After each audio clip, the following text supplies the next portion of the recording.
Even Proverbs 24. Another long one, right? Do not envy the wicked, do not desire their company, for their hearts plot violence and their lips talk about making trouble. By wisdom a house is built, through understanding it is established. Through knowledge its rooms are filled with rare and beautiful treasures. The wise prevail with great power, and those who have knowledge muster their strength. Surely you need guidance to wage war, and victory is won through many advisers. Wisdom is too high for fools, and the assembly at the gate they must not open their mouths. Whoever plots evil will be known as a schemer. The schemes of folly are sin, and people detest a mocker. If you falter in a time of trouble, how small is your strength? Rescue those being led away to death. Hold back those staggering towards slaughter. If you say, but we knew nothing about this, does not he who weighs the heart perceive it? Does not he who guards your life know it? Will he not repay everyone according to what they have done? Eat honey, my son, for it is good. Honey from the comb is sweet for you to taste. Know also that wisdom is like honey for you. If you find it, there is a future hope for you, and your hope will not be cut off. Do not lurk like a thief near the house of the righteous. Do not plunder their dwelling place. For though the righteous fall 7 times, they rise again, but the wicked stumble when calamity strikes. Do not gloat when your enemy falls. When they stumble, do not let your heart rejoice. For the Lord will see and disprove and turn his wrath away from them. Do not fret because of evildoers, or be envious of the wicked.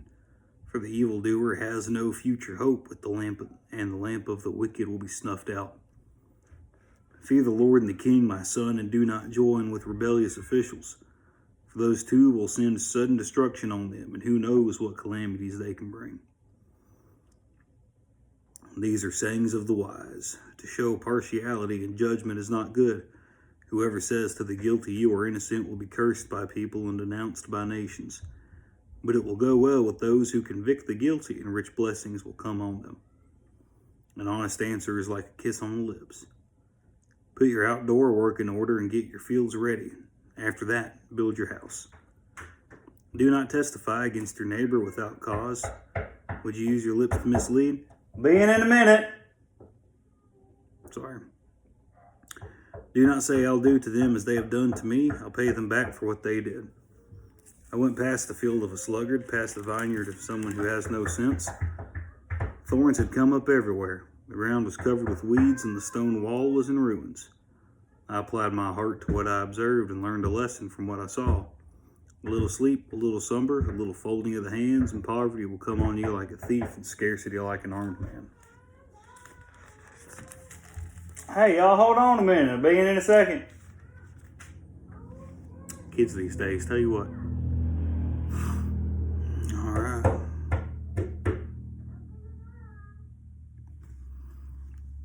Down here where it says wisdom is too high for fools, in the assembly at the gate they must not open their mouths. Down there in verse 7.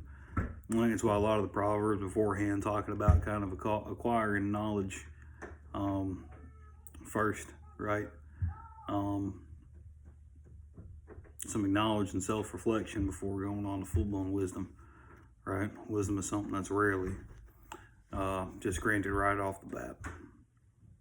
Something that you work towards. If you falter in time of trouble, how small is your strength? That one resonates with me a lot because, man, just getting called out, right? Getting stressed over things that you don't need to be stressed about or anything like that, right? Or whenever trouble comes, falling apart, the first sign of it. It says, how small is your strength? I don't think it's necessarily condemning you for having not having a lot of mental fortitude or having anxiety about the future, whatever it is that's making you falter, right? But I think it's just reminding you how small is your strength, and then whenever you get through it, it's, well, if your strength was insufficient for it, how did you get through it? With the answer being Jesus, right? Also, next two verses take away kind of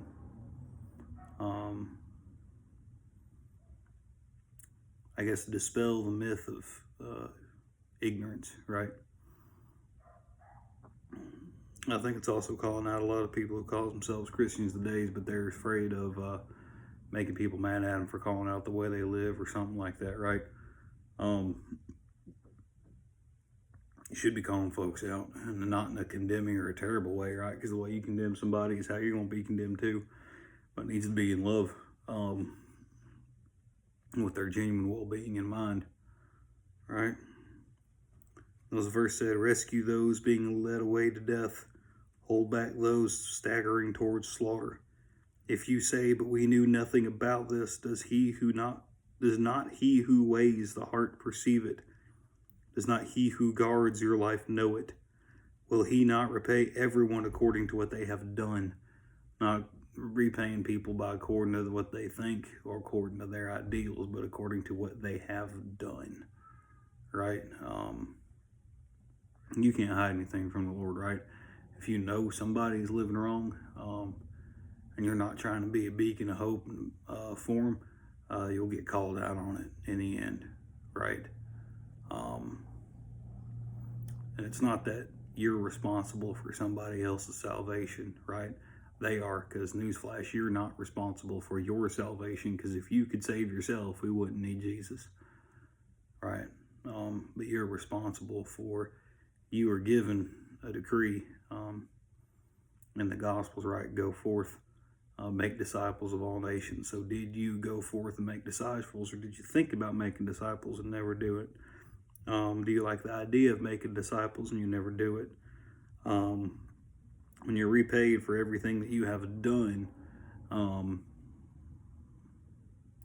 you going to be able to stand before the Creator of the universe that sees your heart and there's no shadow that can hide any darkness from him, and try to tell him that you didn't know when you full well know that you did know and you didn't do nothing about it because you didn't want to make somebody uncomfortable, or you didn't want to be uncomfortable?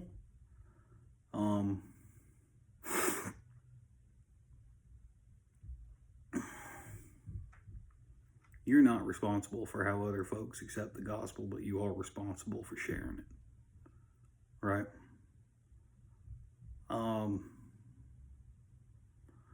You're told a lot of times in the New Testament, you're warned, you follow Jesus, you're going to lose friends, you'll probably lose family, and people are going to hate you for it, but guess what? They hate Jesus first, so if they hated him, why shouldn't they hate you, right? He was God incarnate. You're not.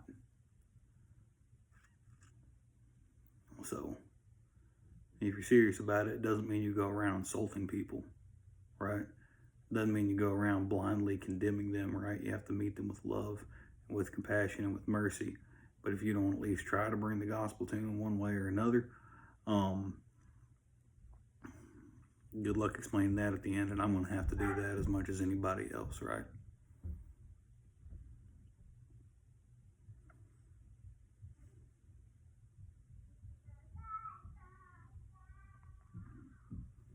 Let's see. Do not gloat when your enemy falls, when they stumble, nor do not let your heart rejoice, for the Lord will see and disprove and turn his wrath away from them, right? Lord's got to work on me on that one personally a lot, right? Because it's real easy to kind of be happy whenever somebody who just straight up pisses you off or you don't like is kind of getting their due justice, right? It's real easy to point and laugh and to be kind of happy about it, but man, you got to be real careful about that, right? Because guess what? You didn't make something bad happen to them. That was the Lord, right? And they're learning about the consequences of their actions. And that being said, just because something terrible is happening to them now, doesn't mean the Lord ain't going to use it later to be able to turn it into some kind of testimony, right? If they let him. So, don't be bragging Don't be bragging whenever something bad happens to somebody you don't like. Do not fret because of evildoers, or be envious of the wicked, for the evildoer has no future hope, and the lamp of the wicked will be snuffed out. Talked about it before a little bit, right? Not being envious of the wicked. Don't be jealous of them because they don't have any future hope, right? Once they kick the bucket, that's it. For the rest of eternity, they're going to be suffering for it. Most of the time, they know better, right? And they chose not to. Also, don't fret because of evildoers, right? There's evil people in this world, just straight up, right? There's people that I believe have reduced their God-given path into nothing more than to be a lesson on what not to be to other people. I firmly believe that there's some folks in the world that honestly, thankfully, it's not up to me, but if it was, they wouldn't be walking. Right? But you can't fret because of them. You can't live your life in fear of them, because guess what? First off, God made them too, and second off, good guys win in the end. Right? Doesn't mean that it's rough until we get there. But don't live your life in fear of other people, because who cares if somebody can hurt you, right? You get to spend eternity with Jesus, right? If you can't remember the second breath that you ever took in life, right? Or the 30,000th breath that you took yesterday, right? Or the first breath that you took yesterday. You can't remember that clearly. Congratulations. That's going to be about what this life is compared to eternity, right? Won't really matter. Something that passes by so fast you won't even hardly remember it, right?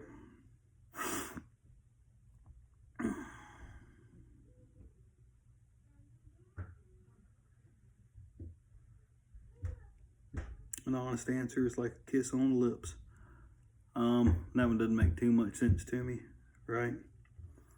But I guess, right here, side of the Bible, right? For things I don't understand. Thankfully, someone smarter than me's figured it out a little bit. It says, how does an honest answer resemble a kiss on the lips?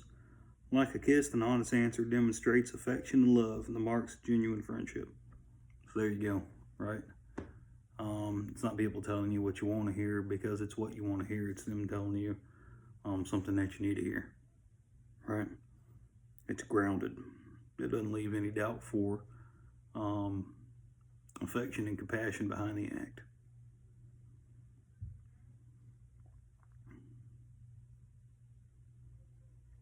I went past the field of a sluggard, past the vineyard of someone who has no sense. Thorns had come up everywhere, and ground was covered in weeds, and the stone wall was in ruins. I applied my heart to what I observed, and the lesson I learned from what I saw. A little sleep, a little slumber, a little folding of the hands to rest, and poverty will come on you like a thief, and scarcity like an armed man. Right? Garden of your life has grown something, so has it grown something worth growing, or are you just going to let the field run wild with thorns and weeds, and whenever it's harvest time, be in awe that you don't have what you need, right?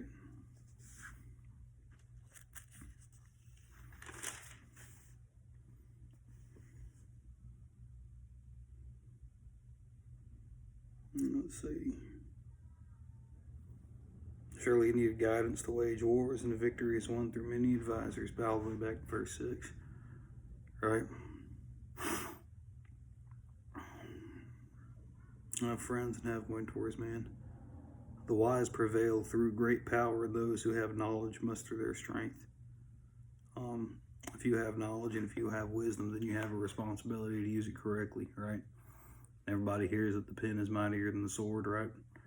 I think this gives some truth to that, right? The wise are going to prevail through great power. And that great power, I believe, is Jesus, right? And the things that he does, and God and the Holy Spirit. That's how the wise prevail, is by having trust in them, by following them, by claiming as much righteousness as they humanly can, and letting God kind of cover the rest of the debt, right? And that's why they're strong, and that's how they can muster their strength. It's nothing that you do necessarily, right? But it's you preparing for it and getting yourself ready to be able to kind of wield that kind of power or something, right?